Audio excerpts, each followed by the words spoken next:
Good morning. Today we are going to see what is corporate citizenship. Clear, in the last class we have seen corporate social responsibility, and let us see what is corporate citizenship. Corporate citizenship is a recognition that a business, corporation or business has social, cultural and environmental responsibilities to the communities in which it seeks a license to operate, as well as economic and financial ones to its shareholders or immediate stakeholders. ഒരു business ആയാലും corporation ആയാലും ഒരു business like organisation ആണെങ്കിലും അവർക്ക് സോഷ്യലായിട്ടും കൾച്ചറലായിട്ടും എൻവയൺമെന്റലായിട്ടും കമ്മ്യൂണിറ്റിയോട് responsibility ഉണ്ട് എന്നാണ്. ഏത് കമ്മ്യൂണിറ്റിയോടാണ്? അവർ operate ചെയ്യണ കമ്മ്യൂണിറ്റിയോട് മാത്രമേ റെസ്പോൺസിബിലിറ്റി ഉള്ളൂ അല്ല, എല്ലാ സ്റ്റേക്ക് ഹോൾഡേഴ്സിനോടും അവരുടെ ഷെയർ ഹോൾഡേഴ്സിനോടും റെസ്പോൺസിബിലിറ്റി ഉണ്ട്. അത് റെക്കഗ്നൈസ് ചെയ്യണേനെയാണ് നമ്മൾ കോർപ്പറേറ്റ് സിറ്റിസൺഷിപ്പ് എന്ന് പറയുന്നത്. Clear? So in simple words you can say that corporate citizenship has been defined as corporate community relations. കോർപ്പറേറ്റും കമ്മ്യൂണിറ്റി ആയിട്ടുള്ള റിലേഷൻസിനെയാണ് നമ്മൾ കോർപ്പറേറ്റ് സിറ്റിസൺഷിപ്പ് എന്ന് പറയുന്നത്. ക്ലിയർ? എങ്ങനെയാണ് how they show their commitment? By balancing the shareholders needs and protecting the environment. Share ഹോൾഡറിന്റെ need മാത്രം satisfy ചെയ്യുകയാണെങ്കിൽ പ്രോഫിറ്റ് മാത്രമാവും എയിം. കമ്മ്യൂണിറ്റി മാത്രം സാറ്റിസ്ഫൈ ചെയ്യാച്ചാൽ എൻവയൺമെന്റും അത് മാത്രമാവും എയിം. അത് രണ്ടും അല്ലാതെ എങ്ങനെ ബാലൻസ് ചെയ്ത് കൊണ്ടുപോകാൻ പറ്റും, എങ്ങനെ എല്ലാവർക്കും പ്രതിബദ്ധത ഉള്ള ഒരു സിറ്റിസൺഷിപ്പായി മാറാൻ പറ്റും എന്നാണ് കോർപ്പറേറ്റ് സിറ്റിസൺഷിപ്പിൽ നമ്മൾ ഡീൽ ചെയ്യുന്നത്. Let us see the benefits of corporate citizenship. ഒരു ഇമ്പോർട്ടൻറ്റ് ബെനിഫിറ്റ് എന്താ വെച്ചാൽ എക്സലന്റ് എംപ്ലോയി റിലേഷൻസ്. കോർപ്പറേറ്റ് സിറ്റിസൺഷിപ്പിലൂടെ നമ്മൾ ഉദ്ദേശിക്കുന്നത് എക്സലന്റ് ആയിട്ടുള്ള എംപ്ലോയി റിലേഷൻഷിപ്പാണ്. എങ്ങനെയാ എക്സലന്റ് എംപ്ലോയി റിലേഷൻഷിപ്പ് കിട്ടുക? By increasing companies morale, participation, productivity and retainment. കമ്പനിയുടെ മൊറൈൽ കൂട്ടുക, കമ്പനി പാർട്ടിസിപ്പേഷൻ കൂട്ടുക, അവരുടെ പ്രൊഡക്ടിവിറ്റി ഇൻക്രീസ് ചെയ്യുക, റീറ്റെയിൻ ചെയ്യുക, കമ്പനിയുടെ എംപ്ലോയി റീറ്റെയിൻമെന്റ്. ഇതൊക്കെ ആവുമ്പോൾ എംപ്ലോയി ആയിട്ടുള്ള റിലേഷൻഷിപ്പ് നല്ലതായിരിക്കും. ആൻഡ് ഇംപ്രൂവ്ഡ് കസ്റ്റമർ റിലേഷൻസ്, അതൊരു ബെനിഫിറ്റ് ആണ്. കസ്റ്റമർ റിലേഷൻസ് തീർച്ചയായിട്ടും ഇംപ്രൂവ്ഡ് ആവും. കാരണം കസ്റ്റമേഴ്സിനെ എത്തിക്കലിയും കൂടിയും അവരുടെ ആവശ്യങ്ങളൊക്കെ സാധിച്ചു കൊടുക്കുകയാണ് ചെയ്യുന്നത് കോർപ്പറേറ്റ് സിറ്റിസൺഷിപ്പിൽ. ക്ലിയർ? എൻഹാൻസ്ഡ് മാർക്കറ്റിംഗ് എൻഹാൻസ് ചെയ്യും. കാരണം കസ്റ്റമേഴ്സ് എത്തിക്കൽ കമ്പനീസിനോടുള്ള അവരുടെ റിസപ്ഷൻ കൂടുതലായിരിക്കും. അതായത് കൂടുതൽ എത്തിക്കലി ഭയങ്കരമായിട്ട് ചെയ്യുന്നപ്പോൾ നമുക്ക് തന്നെ ഇവിടെ ആലോചിച്ചറിയാം, ബി ഗാർഡിന്റെ ചെയർമാൻ കൊച്ചൗസ് ചിറ്റിലപ്പള്ളി, അവരുടെ പ്രൊഡക്ട്സിനോട് നമുക്ക് കൂടുതൽ ഒരു എത്തിക്കൽ കമ്മിറ്റ്മെന്റ് ഉണ്ട്. കാരണം അയാൾ കുറച്ചും കൂടിയും സൊസൈറ്റിയിലേക്ക് എത്തിക്കൽ വ്യൂസ് ഉള്ള ആൾക്കാരാണ്. അപ്പൊ അങ്ങനെയുള്ള പ്രൊഡക്ട്സിന്റെ മാർക്കറ്റിംഗ് കുറച്ചും കൂടിയും ഹയർ സ്കെയിലായിരിക്കും ഉണ്ടാവുക. ഇതൊക്കെയാണ് കോർപ്പറേറ്റ് സിറ്റിസൺഷിപ്പിന്റെ benefits. And let us see the corporate citizenship through ethical behavior. So, എങ്ങനെയാണ് എത്തിക്കൽ ബിഹേവിയറിലൂടെ കോർപ്പറേറ്റ് സിറ്റിസൺഷിപ്പ് ഉണ്ടാവുന്നത്? എവിടെ ബിസിനസ് നടത്തിയാലും എത്തിക്സ് ഒരു ഇമ്പോർട്ടൻറ്റ് ക്യാരക്ടറാണ്. എത്തിക്സ് ഇമ്പോർട്ടൻ്റ് ആണ് വർക്ക് പ്ലേസിൽ. Whether it is an office, a factory, a board room or a construction site, എവിടെയാണെങ്കിലും ethics important ആണ്. 6 കൺസെപ്റ്റാണ് കോർപ്പറേറ്റ് സിറ്റിസൺഷിപ്പിലെ എത്തിക്സിനുള്ള foundation. 6 concepts that form the foundation of corporate citizenship. First one is ethics. Ethics എന്ന് പറഞ്ഞാൽ set of rules ആണ് that describe what is acceptable conduct in the society. സൊസൈറ്റിയിൽ എന്താണ് ആക്സെപ്റ്റബിൾ ആയിട്ടുള്ള ഒരു പെരുമാറ്റം, അതിനെയാണ് നമ്മൾ എത്തിക്സ് എന്ന് പറയുന്നത്. പിന്നെ കോർപ്പറേറ്റ് സിറ്റിസൺഷിപ്പിനുള്ള പിന്നെയുള്ള ഒരു ബ്രോഡായിട്ടുള്ള കൺസെപ്റ്റ് വാല്യൂ ആണ്. വാല്യൂ എന്ന് പറയുമ്പോൾ നമ്മുടെ act, custom, institutions that people regard in a favourable way, നമ്മൾക്ക് ഫേവറബിൾ ആയിട്ട് തോന്നുന്ന ഒരു ബിഗർ സിസ്റ്റം, അതിനെയാണ് ആക്ട് അല്ലെങ്കിൽ നമ്മുടെ കസ്റ്റം, അതിനെയൊക്കെയാണ് നമ്മൾ വാല്യൂ ആയിട്ട് പറയുന്നത്. And next important concept is morals. Morals are a set of rules on which a society is based. Society based ചെയ്യുന്ന set of rulesനെയാണ് morals എന്ന് പറയുന്നത്. Clear? Certain moral elements are universal. ചിലത് universal ആണ്, ചിലത് universal അല്ല. Morals and ethics are very similar. രണ്ടും similarity ഉണ്ട്. പക്ഷേ പിന്നെ രണ്ടും എന്താ വെച്ചാൽ സൊസൈറ്റിയുടെ ഐഡിയയാണ്, റൈറ്റും റോങ്ങും ആണെന്നുള്ള ഐഡിയയാണ്. രണ്ടും തമ്മിലുള്ള സിമിലാരിറ്റി. ഇന്റഗ്രിറ്റി എന്ന് പറയുന്നത്, നമുക്ക് ഇന്റഗ്രിറ്റി വേണമെങ്കിൽ നമ്മൾ ഓണസ്റ്റ് ആവണം, സിൻസിയർ ആവണം. അതിനെയാണ് നമ്മൾ ഇന്റഗ്രിറ്റി എന്ന് പറയുന്നത്. അഡയറിങ് ടു നമ്മൾ വെറും മൊറാലിറ്റി ഉണ്ടായാൽ മാത്രമല്ല, ആ മോറൽ കോഡിനോട് അഡയർ ചെയ്യുക, നമ്മുടെ സ്ഥിരം എടുക്കുന്ന എല്ലാ ഡിസിഷൻസിലും ആ മോറൽ കോഡ് കണ്ടക്ട് ചെയ്യുക. ക്ലിയർ? സോ അങ്ങനെ ഉണ്ടെങ്കിൽ നമ്മളെ എല്ലാവരും വിശ്വസിക്കും, നമുക്ക് ഇന്റഗ്രിറ്റി ഉണ്ടെങ്കിൽ. And next is character. Character എന്ന് പറയുമ്പോൾ നമ്മൾ എന്ത് ചെയ്താലും, ആരും നോക്കാത്ത സിറ്റുവേഷനിലും നമ്മൾ ചെയ്യുന്ന കാര്യങ്ങളെ നമ്മൾ ഡ്രൈവ് ചെയ്യണതാണ് ക്യാരക്ടർ. എല്ലാവരും നോക്കുമ്പോൾ നമ്മൾ എങ്ങനെയാണോ പെരുമാറുന്നത്, അതൊരിക്കലും ക്യാരക്ടർ അല്ല. സോ നമ്മുടെ സ്വന്തം ഗുഡ് തോട്ട്സ്, നമ്മുടെ പെർഫോമിങ് ഗുഡ് ആക്ട്സ്, നമ്മുടെ പിന്നെ അതാണ് നമ്മളുടെ ക്യാരക്ടർ. ക്ലിയർ? നമുക്ക് വേണമെങ്കിൽ നമ്മുടെ ക്യാരക്ടർ ബിൽഡ് ചെയ്യാം, ചേഞ്ച് ചെയ്യാം, നമുക്ക് വേണമെങ്കിൽ നശിപ്പിച്ചു കളയാം. മൂന്നിനും സാധ്യതകളുണ്ട്. And finally you have laws. Laws എന്ന് പറയുമ്പോൾ നമുക്കറിയാം റൂൾസ് ആൻഡ് റെഗുലേഷൻസ് ആണ്. ലോസ് എന്ന് പറയുമ്പോൾ നമ്മൾക്ക് ഇഷ്ടമുള്ള പോലെ ബിഹേവ് ചെയ്യാൻ പറ്റില്ല. നമുക്ക് പിന്നെ ഒരു ശരിയും തെറ്റും സമൂഹത്തിന് ഉണ്ട്. നിയമപരമായിട്ട് നമ്മൾ നോക്കുമ്പോൾ ഒരു ആളെ കൊല്ലണത് ഒരിക്കലും ഒരു റൈറ്റ് അല്ല. That is regarded as wrong against the law. Clear? അപ്പോൾ പിന്നെ ഈ 6 കൺസെപ്റ്റ്, അതായത് എത്തിക്സ് ആയാലും വാല്യൂസ് ആയാലും മോറൽസ് ആയാലും ഇന്റഗ്രിറ്റി ആയാലും character and laws form the foundation of ethical business practice. Ethical business പ്രാക്ടീസിന്റെ ഫൗണ്ടേഷൻ ആണ് ഈ 6 കാര്യങ്ങളും. Clear? And next is essential characteristics of a responsible corporate citizen. പറയേണ്ട ആവശ്യമില്ല, റെസ്പോൺസിബിൾ ആയിട്ടുള്ള കോർപ്പറേറ്റ് സിറ്റിസൺ, കോർപ്പറേറ്റ് കമ്പനിയുടെ എത്തിക്കൽ ക്യാരക്ടറിസ്റ്റിക് ആണ്. ഒന്ന് ട്രൂത്ത് ആണ്. കമ്പനീസിനെ സംബന്ധിച്ചിടത്തോളം ഒരിക്കലും കൺസ്യൂമറിനോട് നുണ പറയാൻ പാടില്ല. ക്ലിയർ? അപ്പോൾ പിന്നെ വിസിൽ ബ്ലോവേഴ്സ് ഉണ്ടാവും, എപ്പോഴും പരാതി പറയുന്ന ആൾക്കാരാവും. Tell the truth. So if truth is not pretty, സത്യമല്ലെങ്കിലും tell it anyway, because that is very important. Truth is very important. അതാണ് responsible corporate citizen. Responsible corporate citizen എന്ന് പറഞ്ഞാൽ ഇവിടെ ഒരു കമ്പനീനെയാണ്, നമ്മൾ കോർപ്പറേറ്റിനെയാണ് പറയുന്നത്. സത്യം പറയുക. And next is share value. Effectiveness of a company എന്ന് പറയുന്നത് ബി എ റെസ്പെക്റ്റബിൾ നൈബർ. അതായത് നമ്മൾക്ക് നല്ലൊരു ഷെയർ വാല്യൂ ക്രിയേറ്റ് ചെയ്യാം. ഷെയർ വാല്യൂ ക്രിയേറ്റ് ചെയ്യുക പറഞ്ഞാൽ സൊസൈറ്റിയോടും എൻവയൺമെന്റോടും എക്കണോമിക് എക്കോസിസ്റ്റത്തിനോടൊക്കെ ഒരു നല്ല ഹെൽത്ത്, നല്ല ഇത് ചെയ്താൽ മാത്രമേ നല്ലൊരു ഷെയർ വാല്യൂ കമ്പനിക്ക് ഉണ്ടാവുള്ളൂ. And next is impact. Good companies are displaying real compassion and commitment to social and environmental issues. Most effective involvement is to address issues that fall within the domain of the business. നമ്മുടെ business ഡൊമൈനിന്റെ ഉള്ളിൽ നിന്ന് നമുക്ക് എങ്ങനെ നല്ല രീതിയിൽ ഒരു impact create ചെയ്യാൻ പറ്റും എന്നുള്ളതാണ്. ഈ 3 ക്യാരക്ടറിസ്റ്റിക്സും ആണ് ഏറ്റവും എസെൻഷ്യൽ ആയിട്ടുള്ളത് ഒരു റെസ്പോൺസിബിൾ കോർപ്പറേറ്റ് സിറ്റിസനെ സംബന്ധിച്ചിടത്തോളം. And creating corporate citizen. Clear?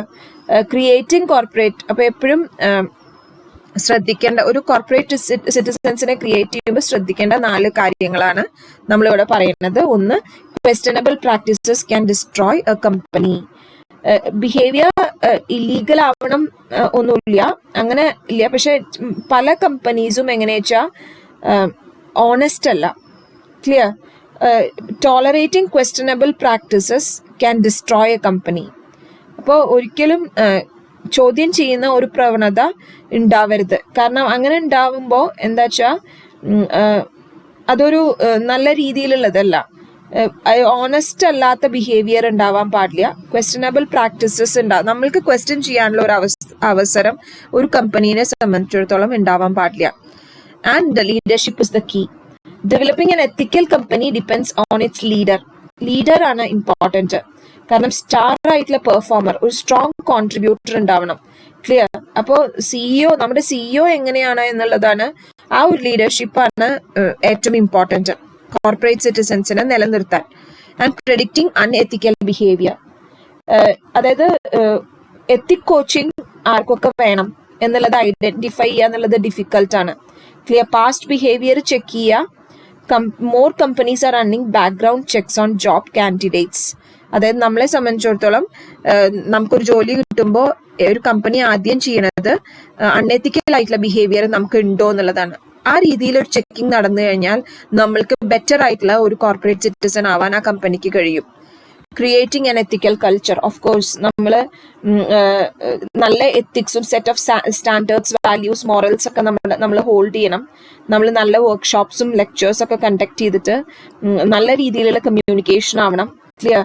Share holders meeting ഏതിലാണെങ്കിലും നമുക്ക് എത്തിക്കൽ ബിഹേവിയർ എല്ലാ രീതിയിലും നമുക്ക് ഉണ്ടാവണം. ഈ 4 ഹോൾഡ് ചെയ്ത് കഴിഞ്ഞാൽ നമുക്ക് ബെറ്റർ ആയിട്ടുള്ള ഒരു കോർപ്പറേറ്റ് സിറ്റിസനെ ക്രിയേറ്റ് ചെയ്യാൻ ബുദ്ധിമുട്ടുണ്ടാവില്ല. And how you develop corporate ethical behavior, and these are the 6 things to develop a corporate behavior. ആദ്യം നമുക്കറിയാം developing codes of conducts, ethics. പല കോർപ്പറേഷൻസും കോഡ്സ് ഓഫ് എത്തിക്സ് ക്രിയേറ്റ് ചെയ്തിട്ടുണ്ട്. കോഡ്സ് ഓഫ് എത്തിക്സ് എന്ന് പറയുമ്പോൾ എല്ലാവരും എന്തൊക്കെ എക്സ്പെക്ട് ചെയ്യുന്നുണ്ട്, എങ്ങനെയാണ് നമ്മൾ ആക്ട് ചെയ്യേണ്ടത്. അപ്പോൾ പ്രൊഫഷണൽ കോഡ് ഓഫ് എത്തിക്സ് ഉണ്ടാവണം ഓരോ മെമ്പറിനും. ഒരു പ്രൊഫഷനിൽ എന്തൊക്കെയാണ് ഉദ്ദേശിക്കുന്നത്, ഏതൊക്കെ രീതിയിലാവണം ബിഹേവ് ചെയ്യേണ്ടത്. അപ്പോൾ what is to be expected by the company and by the employees, അങ്ങനെ ഒരു കോഡ് ഓഫ് എത്തിക്സ് ഡെവലപ്പ് ചെയ്യണം. മാത്രമല്ല ഗവൺമെന്റിന്റെ എല്ലാ റെഗുലേഷൻസും ഫോളോ ചെയ്യണം. ഏത് രീതിയിലുള്ള റൂൾസ് ആൻഡ് റെഗുലേഷൻസ് ഗവൺമെന്റിന്റെ വന്നാലും അത് ഫോളോ ചെയ്യുന്നുണ്ട് എന്നുള്ളത് ഉറപ്പുവരുത്താം. സ്പെസിഫിക് കോഡ് ഓഫ് കണ്ടക്ട് ഇത്രയും മാത്രം ഉണ്ടായാൽ പോരാ. പലപ്പോഴും എത്തിക്കൽ സ്റ്റാൻഡേർഡ്സ് ഫെയിൽ ആവണത് എന്താ വെച്ചാൽ അത് അധികം ഒരു ജനറൽ ആവുകയാണ്, സ്പെസിഫിക് ആവാതിരിക്കുമ്പോൾ.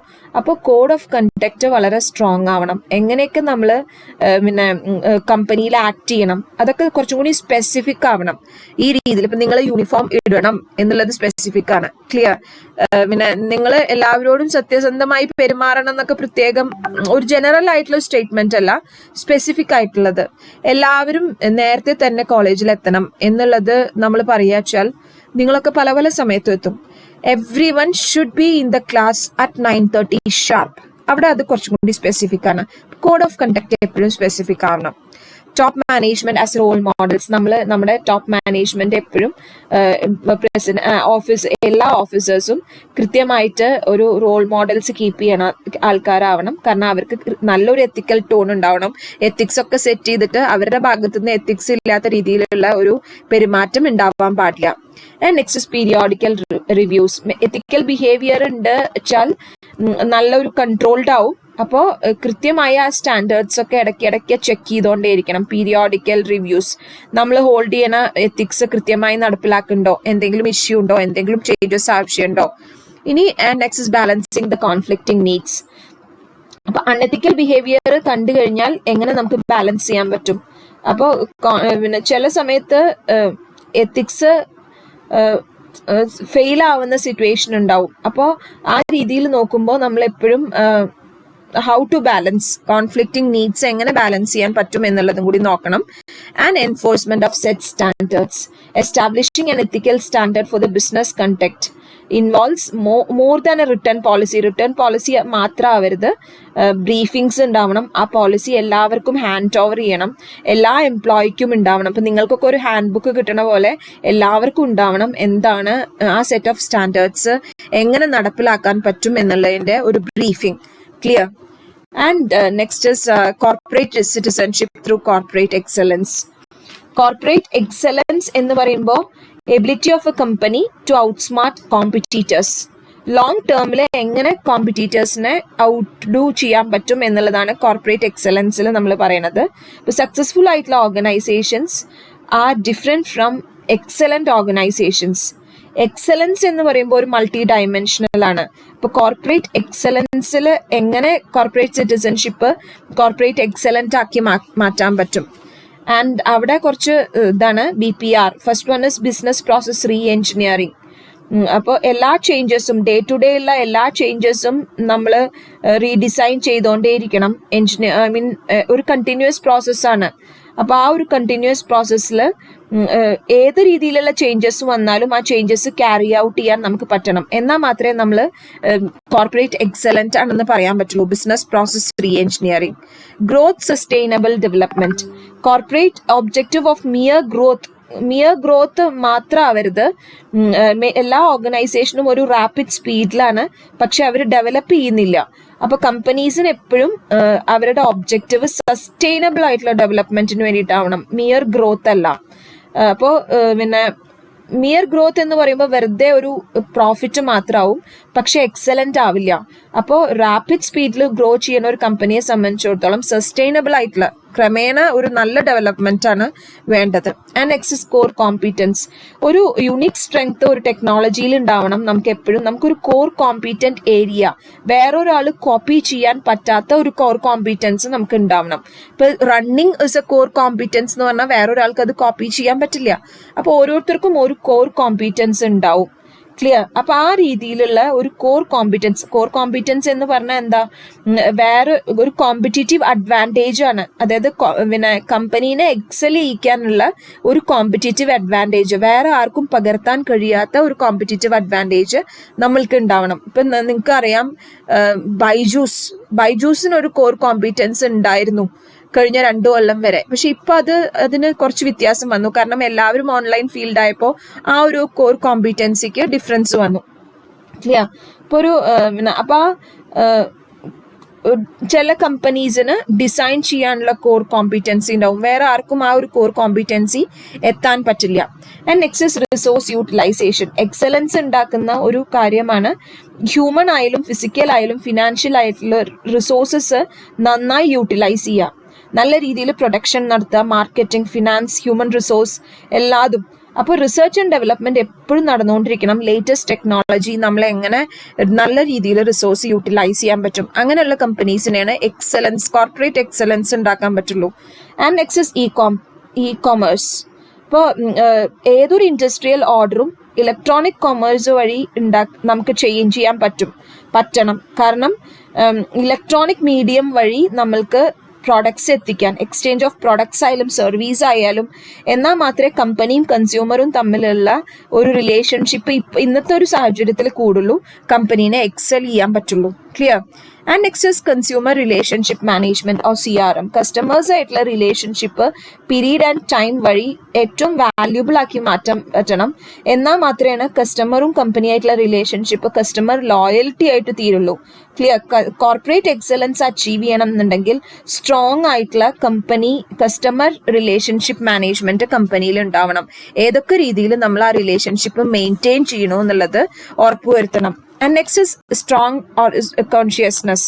ഇപ്പോൾ ഇങ്ങനെ മാത്രം ഉണ്ടായാൽ പോരാ, നമ്മൾക്ക് സ്ട്രോങ് ആയിട്ടുള്ള ഒരു കോൺഷ്യസ്നെസ് ഇക്കോളജിക്കലി ആയാലും സൊസൈറ്റിയോടായാലും പൊല്യൂഷൻ ഇല്ലാതെ, പൊല്യൂട്ടഡ് ആക്കരുത്, ആ ഒരു രീതിയിലൊക്കെ ഒരു കോൺഷ്യസ്നെസ് സൊസൈറ്റിയിലോട്ട് കമ്പനിക്ക് ഉണ്ടാവണം. ക്ലിയർ? ഇപ്പോൾ ഇക്കോളജി ഫ്രണ്ട്ലി പ്രോഡക്ട്സ് ഇറക്കാൻ, അല്ലെങ്കിൽ ഒരു കൺസേൺ, എപ്പോഴും ഒരു സൊസൈറ്റിയോട് ഒരു കൺസേൺ. ഇപ്പോൾ കമ്പനി ആണെങ്കിലും അവരുടെ ബിസിനസ് നോക്കുമ്പോൾ, ബിസിനസ് റീ എഞ്ചിനീയറിംഗ് ചെയ്യണ സമയത്ത് എപ്പോഴും സൊസൈറ്റി എന്ന് പറഞ്ഞ ഒരു ഔട്ട്ലുക്കും കൂടി മനസ്സിൽ വിചാരിച്ചുകൊണ്ടാവണം റീ എഞ്ചിനീയറിംഗ് ചെയ്യേണ്ടത്. And last you have business ethics. ഇതൊന്നും ഉണ്ടായാൽ മാത്രം പോരാ, basic positive values and attitudes ഉണ്ടായിരിക്കണം. ബിസിനസ്സിന് എത്തിക്കൽ വാല്യൂസ് കമ്പനി ഹോൾഡ് ചെയ്തിരിക്കണം. അൺഎത്തിക്കൽ ആയിട്ടുള്ള പ്രാക്ടീസസ് ഷോർട്ട് ടേം ഗെയിൻസ് മാത്രമേ ഉണ്ടാക്കുള്ളൂ, ലോങ് ടേം ആയിട്ടുള്ള ഗെയിൻസ് ഉണ്ടാക്കില്ല. സോ നമ്മൾക്ക് ലോങ് ടേം ആയിട്ടുള്ള സ്ട്രാറ്റജീസ് ആണ് ഉണ്ടാവേണ്ടത്. Clear? So that's all about corporate citizenship. And in the next class you will see corporate social responsibility and business ethics. Clear? Take care. Bye.